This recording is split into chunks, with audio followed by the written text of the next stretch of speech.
Do you believe in Santa Claus? There really is a Santa Claus, located only 10 miles north of the Ohio River near Lincoln State Park in southern Indiana. A land of fantasy where young and old alike can enjoy Christmas every day. Hello there. Welcome to Santa Claus Land. You doctor and no reindeer, and a very shiny nose. And if you ever saw it, you would even say it glows. The history of the nation's first theme park is the story of a family which has, for 3 generations, dedicated itself to providing millions of guests with good old-fashioned family fun. Evansville, Indiana industrialist Louis J. Koch created the nation's first theme park as a retirement project. He was troubled that the tiny hamlet of Santa Claus, Indiana was visited by children who were ultimately disappointed when they found out Santa was not there.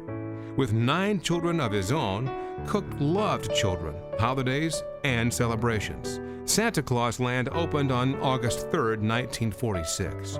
The theme park included a toy shop, toy displays, themed children's rides, a restaurant, and, of course, Santa. When Koch's son Bill returned from World War II, he was curious to see his father's project.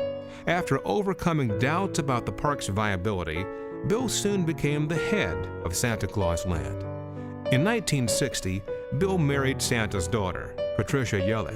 He remained active in the family business until his death in 2001. Bill was a very creative man, very intelligent man, had many ideas. My husband was very, very, very bright and very anxious and very amenable to change.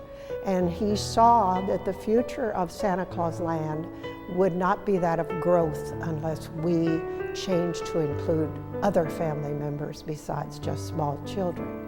I remember very, very well us talking about the log flume and then meeting with a company and deciding to buy the log flume. And that was a big, big thing for us. For us, it was a move. It was the beginning of a move to what we call bigger rides, not large rides, but adult rides. As the park expanded, the Koch family knew that Christmas was not the only theming possibility for the park.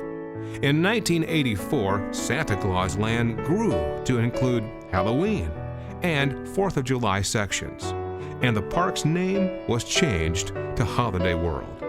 Larger rides were added.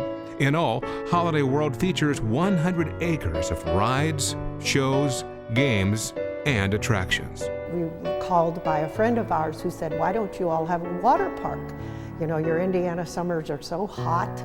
And I think Will was the person that got the call, and he and his father always talked things over. We talked together, the whole family, and we did, you know, those 2 slides at the entrance and the 1 lazy river, and we thought we had the most wonderful water park in the world, and people loved it. It was the beginning.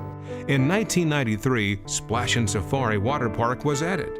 It now includes 23 acres and features 2 wave pools, 2 action rivers, family raft rides, numerous water slides, plus several interactive family water play complexes. We realize so much that we will be blessed if we give back. And it's a very important part of our family and of each of our individual lives. And so our contact with Easter Seals and the Rehabilitation Center has been huge over the years. And the first day of our season is the day when Easter Seals brings bus loads and van loads of young people and their families.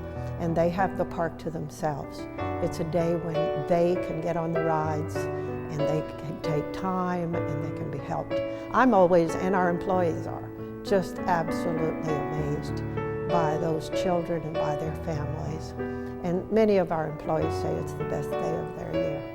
I feel very strongly that we are a real catalyst for growth for young people, giving them their first job. I hope that we are giving them a great example, and that's one of the things I feel a responsibility for, especially young people who don't have mentors, who don't have good positions or anybody to emulate in their lives, that I can be that person that helps them along, encourages them. I have that opportunity every summer, and it's a wonderful feeling to have them write back or call back or email and say, you know, Mrs. Cook, I'm so grateful for what I learned. Or to any of our people that have worked here and that have been in charge of young people. It's more needed now than ever. It's a great, and I love the young people. They are so bright, and they are so capable, and we just hear about the ones who aren't. And we need to celebrate and mentor the ones who are going to be our future leaders. They have to take our places someday.